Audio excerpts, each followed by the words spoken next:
another episode na Japan Driving License Test. So yung theory, questions and answers, mga Japan License Test na theory ay pag-uusapan natin sa ngayon. So mayroon. Okay. So bago natin simulan, kung hindi pa po kayo nakasubscribe sa ating channel dito sa YouTube, pwede kayong mag-subscribe. Click nyo lang yung subscribe button sa baba. Leo Amoroso yung ating channel. So, ayan. So, mag-share tayo ng mga questions. So, kung hindi pa kayo nakasubscribe, please hit the subscribe button dyan sa baba. Kung nakikita nyo, mayroon dyan subscribe button sa baba. And then, mag-like din po kayo sa ating live streaming na to, sa video na to. Yung mga kapag panood ng replay nito, mag-like din po kayo. And then, i-share nyo rin po ito sa iba. And then, pwede rin po kayong mag-question, mag-comment kayo sa baba para kung alam ko yung sagot, pwede na nating sagutin. So, ito na. So, simulan na natin yung mga pwedeng possible na tanong. Anyway, magsasagot tayo, pero magsagot tayo, magsagot kayo, magsagot din ako. Pwede kayong magsagot sa pamamagitan ng pag-comment or pag-chat sa baba, sa chat box natin. And then, sasagutin ko rin. And then, magbibigay ako ng idea, pointers, kung ano ba yung opinion ko sa isang question. And then, try kong sasagutin kung makuha ko yung sagot. And then, magsagot din po kayo. Okay, kasi hindi lahat ng tanong ditong lalabas ay alam ko. So, yung mga alam ko lang, so, pwede kong masagot. Pero yung hindi ko alam, pwede kong i-guess na lang. Number 5. Okay. The appropriate time to signal a left or right turn to exit the road is 30 meters before reaching the point where the turn will be made. Okay, 30 meters. So, sa pagkakaalala ko, tama yung 30 meters na bago ka lumiko, dapat 30 meters bago ka lumiko ay mag-signal na tayo. Or kung mas maganda nga, more than 30 meters para medyo advance. Pero kung marami siyang intersection sa within that 30 meters, so medyo baka malito yung kasunod mo. So, at least 30 meters sa susunod na intersection kung saan tayo liliko. Kailangan na nating mag-signal. So, I think this is true. True. Okay, tingnan natin. Okay, true. So, the answer is true. So, dapat talaga 30 meters. Mag-signal na tayo bago tayo lumiko. Okay. Question number 6. When intending to overtake another vehicle, a vehicle should reduce clearance between it and the vehicle to be overtaken as much as possible in order to avoid a head-on collision with an oncoming vehicle. Okay. Medyo hindi ko na-gets yung tanong. Kasi English, ang haba pa. Okay, basahin natin ulit para mas lalo nating maintindihan. When intending to overtake another vehicle, a vehicle, I think tayo yon, a vehicle should reduce the clearance between it and the vehicle to be overtaken. Reduce the clearance between it and the vehicle to be overtaken as much as possible in order to avoid a head-on collision when an oncoming vehicle. Medyo tricky. Medyo tricky dito sa part na reduce the clearance between. A vehicle should reduce clearance between it. Parang sinasabi dito ay tumutok dun sa kasunod na vehicle na kailangan nating overtake. As much as possible in order to avoid a head-on collision with an oncoming vehicle. Vehicle should reduce the clearance between it. Pwede naman, should reduce, pero wag masyadong malapit dun sa o-overtaken. Kung masyadong na tayong tutok, hindi na maganda yon. Kasi mayroong safe distance na tinatawag. So, sa pagkakaalala ko, kung ilan yung takbo mo, na kilometer per hours, at least yun din yung distance mo sa kasunod mo. Halimbawa, kung tumatakbo ka ng 40 kilometers per hour sa kalsada, at least dapat yung distansya mo dun sa kasunod mo ay 40 meters. 40 meters din. Nasa 40 din. Yun yung safe na. Yun yung pinapractice ko, yun yung safe. Parang sinabi rin yun sa akin dun sa driving school. Kung mayroon kang kasalubong. Okay. So, medyo nakakalito dito sa tanong na to. Hindi ko alam kung anong sasagot ko, kung true ba to or false. When intending to overtake another vehicle, a vehicle should reduce the clearance between it. Reduce clearance kung safe naman, and the vehicle to be overtaken as much as possible in order to avoid head-on collision. Okay. So, I think true naman siya. Pwede siyang true para sa akin kung yung reduce na clearance ay safe distance pa rin na malapit ka dun sa overtaken mo. And then, para nga, kapag nag-overtake ka na, mas safe ka na may execute mo agad yung pag-overtake mo na. Pag nag-change lane ka, then madali mong ma-overtakean yung vehicle na nasa harap mo. And then, madali ka rin makakapag change lane ulit, pabalik dun sa dati mong lane. Para hindi ka makababad dun sa overtaking lane. At baka hindi overtaking lane, kundi dun sa pag-counter flow mo, sa pag-overtake mo, baka mayroon nang pumasok na kasalubong. So, I think this is true. Try natin sagutan ng true kung tama ba. Yun na nga. Sabi. Hindi mali. So, yan. Mayroon namang explanation. So, ang sagot niya ay false. False. Di mali ako.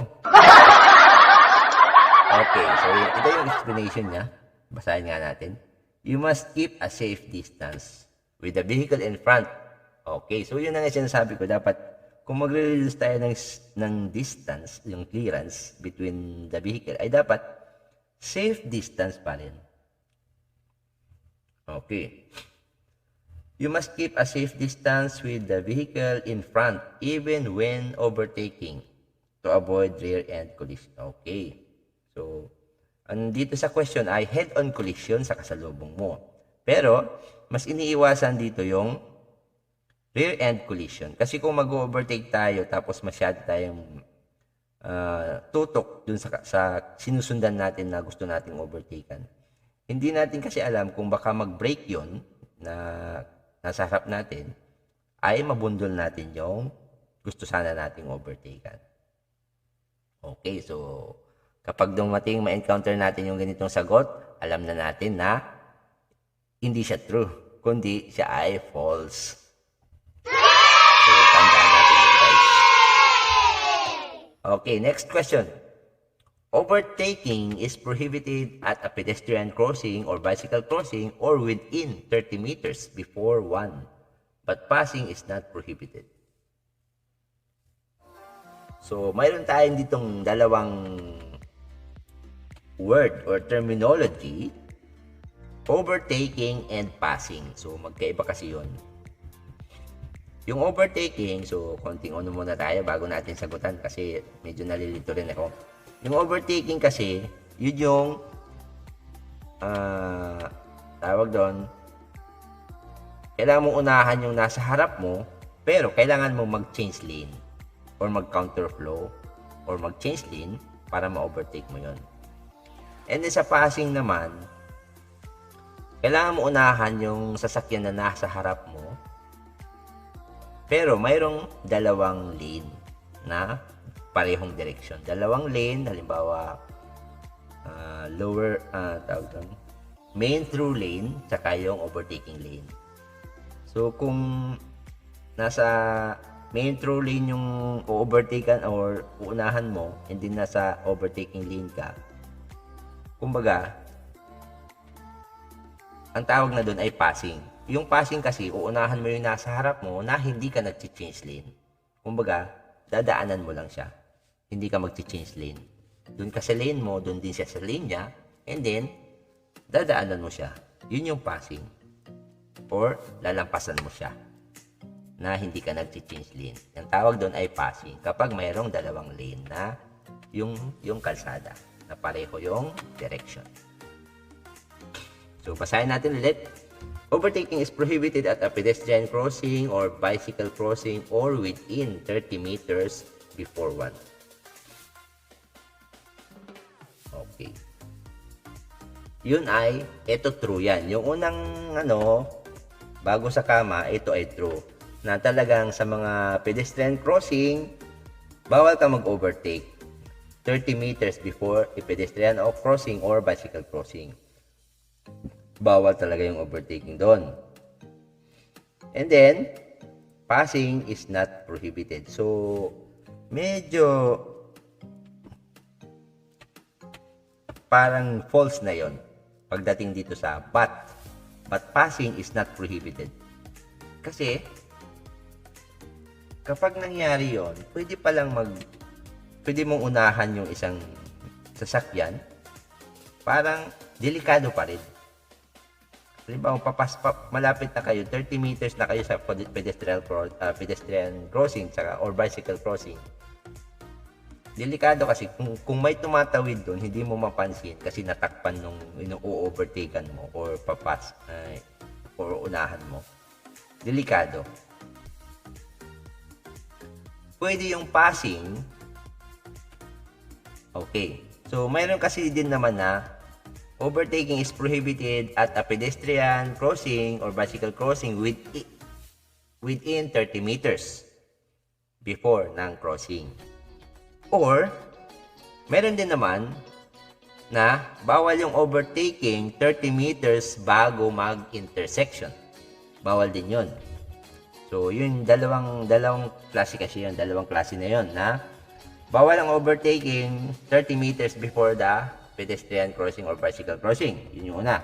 And then, bawal din yung overtaking 30 meters din before sa intersection.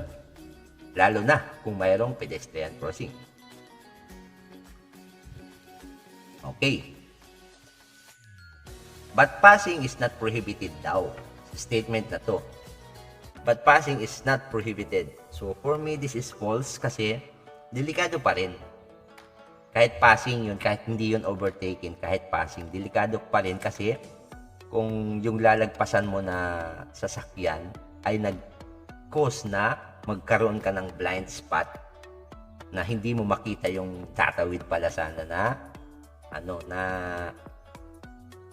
bicycle or pedestrian. So, hindi pa rin. Para sa akin, kung ako yung gagawa ng batas, para sa akin, ipagbabawal ko yung pag-passing sa ganitong sitwasyon. So, for me, this is false kasi passing is not prohibited daw. Para sa akin, passing is still prohibited dito sa situation na to. So, my final answer is false. Pero di natin alam. Baka tama kayo, mali ako. Di natin alam, mga idol, kung tama ba ako. Pero try ko na sagutan na this is false. Passing is not prohibited. I think this is false. So, tingnan natin. Okay, the answer is false. So, yun na nga, mayroon siyang explanation. Both passing and overtaking is prohibited 30 meters before one or before the pedestrian or bicycle crossing. Kasi nga, pareho siyang delikado. Tulad nung sinabi ko kanina na, yung overtaken mo or lalagpasan mo or uunahan mo ay pwedeng making cause ng pagkakaroon mo ng blind spot. Makaharang yun sa vision mo at magkaroon ng blind spot. At di mo makita yung tatawid sana. Okay, so yun na nga. Tama yung ating sagot. Inom muna tayo ulit ng tubig. Okay, next question. Question number 8. Sagutin natin to. Maximum speed limit, yun na nga. Depende yan kung ilan yung maximum speed limit. So, dapat daw, ganun pa rin yung patakbo mo kahit umuulan or masama yung panahon. driver must drive as quickly as possible. Kailangan mo daw bilisan kasi expressway yan, hindi pwedeng magbagal-bagal dyan. Okay, so this is, for B, this is false. So kapag umuulan kasi, yung mga, siyempre yung kalsada dito sa Japan, magaganda, espaltado yan. Kumbaga makinis pa yan sa ano, sa pisngi ko eh. yung pisngi ko, ano na eh, puro pimple scars eh. Okay. Yung mga kalsada dito sa Japan, mas malinis pa sa ano, mas makinis pa kaysa sa mukha ko eh. Kaya pag maulan, siyempre, basa yung kalsada, may medyo madulas, slippery when wet, ika nga, slippery when wet. So madulas kung mamasa-masa. Okay. So dapat, kung umuulan, kailangan ding, para safe, kailangan mo rin babaan yung running speed mo. Halimbawa 100, gawin mo na lang 80 para safe. Actually, sa mga expressway dito sa Japan, napansin ko, yung iba na expressway dito sa Japan, yung speed limit nila, yung bilog, di ba? Bilog, tapos mayroong number dyan, 80, 100. Nagbabago, hindi siya fixed na 100 lang, hindi siya fixed na 80 lang. LED kasi siya, LED. Kumbaga digital LED. LED yon, may ilaw, LED. Yun na nga, syempre nga, LED nga, syempre may ilaw. So yung speed limit na nakalagay doon, nag-change yon, depende sa panahon. So pag maulan, halimbawa nakalagay doon, normally kapag maaraw, 100 makikita natin doon sa bilog na yon, sa expressway, sa speed limit niya, or maximum speed limit. Halimbawa, 100. Kapag maulan na, pinapalitan nila yon. Pinipindot lang nila siyempre LED, gagawin nilang 80.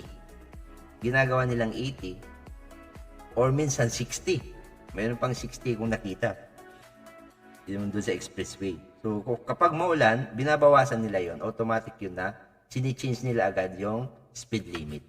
Kaya ganun dito sa Japan, high-tech talaga. Hindi fix yung sign nila na speed limit na nakapintura, kundi LED talaga, na pwede nilang i-change anytime kung may emergency or kung maulan.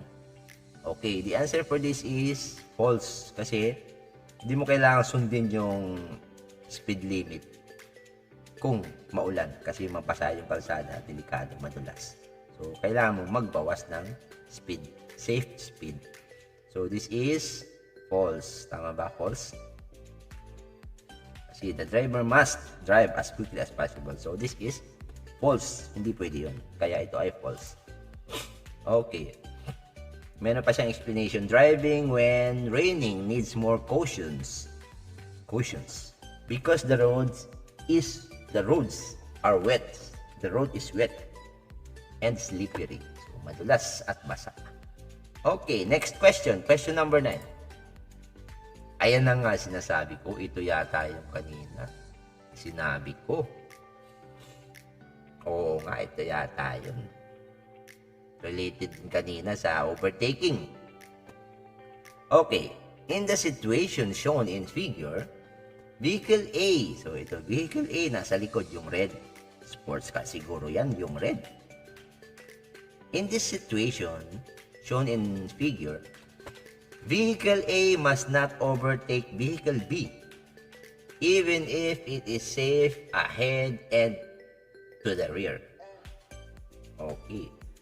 Vehicle A, yung red, must not overtake Vehicle B. Kasi 30 meters before intersection, di ba? Sabi nila kapag 30 meters before intersection, dapat hindi pwede yung mag-overtake ka kasi delikado. Baka mabangga mo yung ano. Baka may mabangga ka dyan na magkukross. Okay. Sa situation daw na to, yun na nga. Kung papansinin natin yung situation, mayroong center line. Mayroong center line dito. And then yung center line niya, tuloy-tuloy dun sa crossing. Tuloy-tuloy. So, ibig sabihin, itong malawak na kalsada na to, kung saan sila nagdadrive, ay ito yung priority lane or priority road. And then, itong maliit na eskinita na to, maliit na road, ito yung minor road, kung saan pwedeng pumasok dyan or pwedeng lumabas. So, yun. So, yun yung situation dito. Nasa priority road sila pareho, yung A tsaka B, and then 30 meters before the intersection, vehicle A must not, nakalagay dito, must not, hindi daw talaga pwedeng mag-overtake yung vehicle A sa vehicle B. Kahit na, even if it is safe sa ahead or to the rear, kahit na safe daw sa harap tsaka sa likod, hindi daw pwede. Pero parang na-encounter ko na kasi ito na priority road siya. So, kaya pwede siya mag-overtake. Kasi wala naman siyang pedestrian crossing, and then priority road sila, and then may minor road yung intersection. So, sige, gagawin natin true. Parang tama ako eh. True. Pwede, kasi priority road, and then wala siyang intersection or wala siyang pedestrian crossing. Okay, the answer is true. Try natin. Baka mali ako, tama kayo. Do what your doctor says. Okay. So, the answer is, tingnan natin, false. Yeah, false. Kasi pwede naman mag-overtake kasi priority road, false. Okay, false nga. Sabi ko sa inyo eh. Okay, false nga. And then mayroon pa siyang explanation. So, yun na nga. The driving when raining. Mali na naman kasi na naman eh. Hindi masyadong na-edit. Masyadong busy kasi eh. Sabi yung dito. Hindi na naman na-edit yung explanation. May explanation dapat eh. Nasaan na ba? Hanapin ko nga. Para sa kaalaman ng marami, hanapin natin. Para sure tayo. Baka mali ako, tama kayo. Hindi natin alam. Do what your doctor says. Nasaan ba yun? Sige. Ito. Okay, yan. Okay. Nakita nyo ba guys? Dito sa number 49 siya. Dun sa collection natin ng mga question and answers. Meron tayong collection ng question and answers. Daan-daang collection. Daang-daang questions and answers tayo. Ito, number 49 siya. Okay. Ito yung explanation dapat niya. Copy-paste. Ay, hindi ko. Copy-paste pala to kasi naka-PDF na yun. Explanation dun sa question. Both are running on the major road and has the right of way in that crossing. And there is no pedestrian lane or crossing on this intersection. So overtaking and passing is not necessarily prohibited. So, hindi yun ini-encourage na mag-overtake ka doon or mag-pass ka doon. Pero hindi necessary na bawal yun. Kasi wala siyang pedestrian crossing, and then nasa right of way sila sa crossing na yan. So overtaking and passing is not necessarily prohibited. So pwede pala. Pero siyempre, para safe tayo as a driver, as a defensive driver, hindi na tayo nag-overtake kapag mga ganong situation. Pero hindi naman pala bawal yun na ganong situation. Nasa priority road ka, right of way, and then walang intersection, pwede ka mag-overtake. Pwede namang mag-overtake or mag-pass. Kasi it's not necessarily prohibited. Ngayon, para safe tayo at hindi tayo magkamali, gawin na lang natin bilang isang defensive driver. Kung ipapractice natin yung defensive driving, ang gagawin natin ay huwag na lang tayo mag-overtake or mag-pass kapag mayroong intersection, pedestrian or bicycle crossing 30 meters before that. Para safe at maging defensive driver tayo at safe sa'yo sa being driver at sa mga pedestrian at sa mga kasama nating mga drivers sa kalsada. Okay, so yun guys, yung explanation dapat niya. Okay. So, balik tayo dito sa ating question. So, yun na yun, false. Huwag natin pansinin ito, nagkamali lang. Hindi ko na-edit, hindi ko napalitan yung explanation. Kasi medyo kahit pa paano busy pa rin tayo. Ganun talaga dito sa Japan, busy yung mga tao lagi kahit mag-yasumi na, kahit yasumi. Tulad next week, Golden Week na. Golden Week, isang linggong walang pasok, isang linggong gasto. Kasi walang pasok, lalabas gasto. Okay, last question. Okay, last question na tayo. Driving at the same speed, the braking distance of a vehicle is less when loaded with heavy cargo than when loaded with light cargo. So, yung situation, driving at the same speed, halimbawa 40 tayo, 40 km per hour yung takbo. Kasi yun yung kadalasan dito sa mga kalsada dito sa Japan, 40. Pero minsan, tumatakbo tayo ng 50. Or lumalagpas pa tayo ng 50. Kapag walang pulis. Pero pag may pulis, syempre, huwag tayo lalagpas ng 40. Kasi, kapag lumagpas ka ng 41 at, nako, dito sa Japan, kapag 40, yung speed limit, and then tumakbo ka ng 41, considered as overspeeding na po yun. Pero syempre, hindi naman ng mga lahat ng mga pulis walang consideration. Syempre, bilang tao, may consideration sila na okay lang kahit mag-45.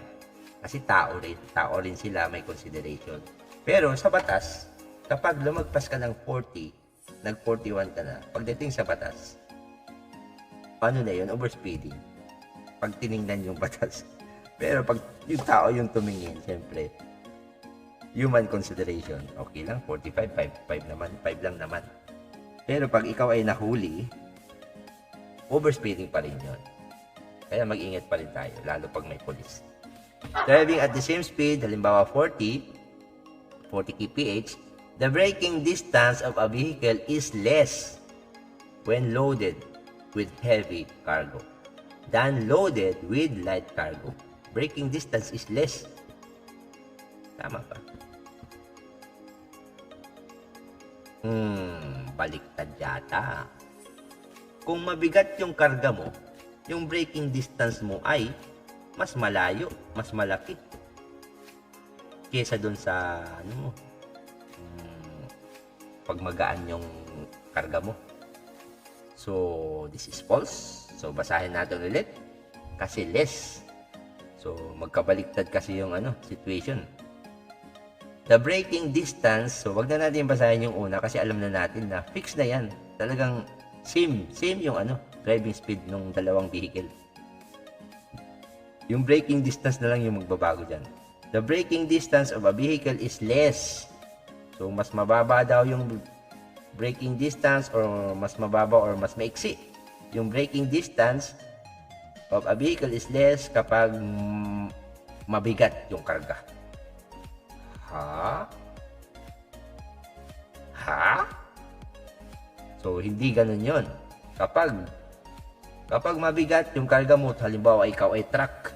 So, isipin natin yung mga truck.